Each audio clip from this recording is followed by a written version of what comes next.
স্বাধীনতা দিবসে শ্রদ্ধা জানাতে প্রস্তুত জাতীয় স্মৃতিসৌধ এ নিয়ে জানাতে যুক্ত হচ্ছেন সহকর্মী দেওয়ান ইমন। ইমন, জাতীয় স্মৃতিসৌধে নিরাপত্তা ব্যবস্থা কেমন দেখছেন, কি কি প্রস্তুতি নেওয়া হয়েছে জানাবেন।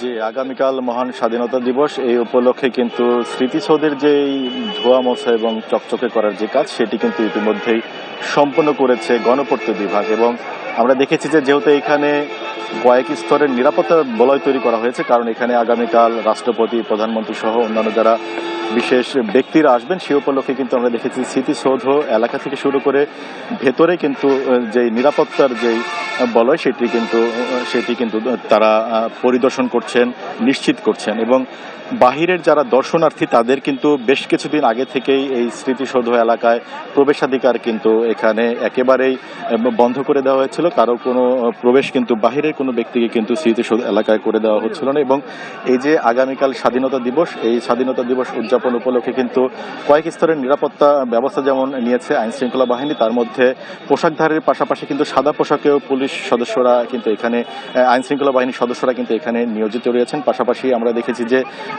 যারা ভিভিআইপি আসবেন, বিশেষ করে রাষ্ট্রপতি এবং প্রধানমন্ত্রীকে গার্ড অফ অনার দেওয়া যে 3 বাহিনীর মহড়া, সেটিও কিন্তু ইতিমধ্যে সম্পন্ন হয়েছে। এখনকার যে চিত্রটি দেখাচ্ছি, পুরো স্মৃতিসৌধ এলাকায় কিন্তু ধুয়ে মুছে চকচকে করার যে কাজ, সেটি কিন্তু সমাপ্ত হয়েছে। এবং যেই সংখ্যক নিরাপত্তার জন্য বা অন্যান্য যে সমস্ত কাজগুলো আছে, সেগুলোই কিন্তু ইতিমধ্যে যারা গণপূর্ত বিভাগের কর্মী রয়েছে, তারা কিন্তু সেই কাজগুলো করছেন। এবং আগামীকাল যেই স্বাধীনতা দিবস উদযাপন উপলক্ষে এখানে যারা আসবেন, সে উপলক্ষে কিন্তু আমিনবাজার থেকে নবীনগর পর্যন্ত কিন্তু কয়েক হাজার পুলিশ সদস্য কিন্তু তাদের নিরাপত্তায় নিয়োজিত থাকবেন। তো এই ছিল আমার কাছে সাভারের জাতীয় স্মৃতিসৌধ এলাকা থেকে বিস্তারিত। ডানা।